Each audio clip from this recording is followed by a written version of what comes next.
with a story. There's a giant in the neighborhood who is powerfully armed and growingly rich. Well, it has a record of bullying around his neighbors in the past. The problem is that this giant, in the past 10 years, has become the banker of everybody else. What to do? Well, find another giant in another neighborhood, invite him. That giant is even richer and more powerfully armed. So far, that giant is quite willing to help. However, that giant has problems at home. Therefore, the resolve of the second giant to help in the long run may not be sustainable. At least it is uncertain. What to do now? There's another solution. Find a small neighbor of the first giant who happens to be a relative of the first giant. It is small, but it has a lifestyle which is the envy of the first giant. How can the small neighbor influence the big giant? Well, the big giant has a health problem now. If untreated, the head will no longer command the limbs in the long run. Well, the small neighbor had this problem before and has cured it. So the small neighbor has the cure. Let's look at the facts. So that is the story. And the big giant is China, of course. The second is the United States. The third is Taiwan. Well, let's look at what happened in late July. Big riot. And this time, something unprecedented happened. The people in riot stripped the leader of the city, the party chief, naked, out of anger. Well, this is only the top of an iceberg. The number of riots has been growing incessantly. You could see in 2010, it's 180,000, and it has increased threefold in 10 years. Now it is more than 200,000. So the Beijing leaders are worried. In fact, they have been worried for a long time.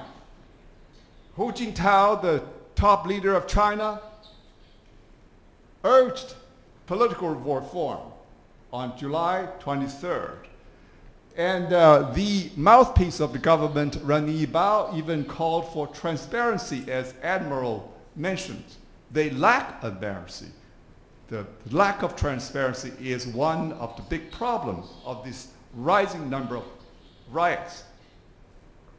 Even last year, on the 1st of July 2011, during the situation of commemorating the founding of Chinese Communist Party for the 90th year, Hu Jintao already urged political reforms. He mentioned political structural reforms 3 times, as opposed to what people usually think he did not mention. No, he did. He also said something very seriously. He said, dealing with corruption, we must sternly punish it and effectively prevent it from happening. This will affect if people are with or without against us, and whether the party will survive or perish. The problem of the survival of the party is at stake. Now, after the Bo Xilai incident, Bo Xilai was for a Maoist type of governing, and he has lost power since mid-April. After that, the top leadership in China has come to a very difficult consensus. That is political structural reform or perish. Political structural reforms, well, that's easy said than done. It's very risky, because if Beijing does not do it at a steady pace, it may upset the entire power structure of the Communist Party. So it needs previous experience. Where does it look for? Well, let's turn the stage to another actor. That is the United States. As mentioned by the Admiral, the United States wants to help us. It has announced air-sea battle. It has announced a pivot to Asia it also has announced rebalancing of its deployment. Well, this was announced by Secretary of Defense Panetta in June this year. The proportion of deployments between the Atlantic and the Pacific will be readjusted to 6-4 Pacific over the Atlantic. Well, the problem is political paralysis in this second big giant. Take Alan Simpson, for instance, a very seasoned Republican senator, statesman, I should say, lamented that no one forgives anyone for anything anymore because he was invited by the Democratic President Barack Obama to be the co-chair of a commission to deal with the deficit problem. And he said, it isn't just Congress. Congress is a microcosm of America.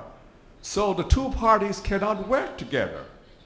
And take another instance, to another example, Richard Lugar, many of you know, who is a moderate Republican who is for cooperation between two parties.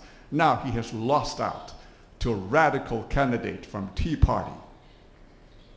And another problem is economic stagnation. The red ink is huge, 10% of income of every year. This was only in 2010, now it's even more serious.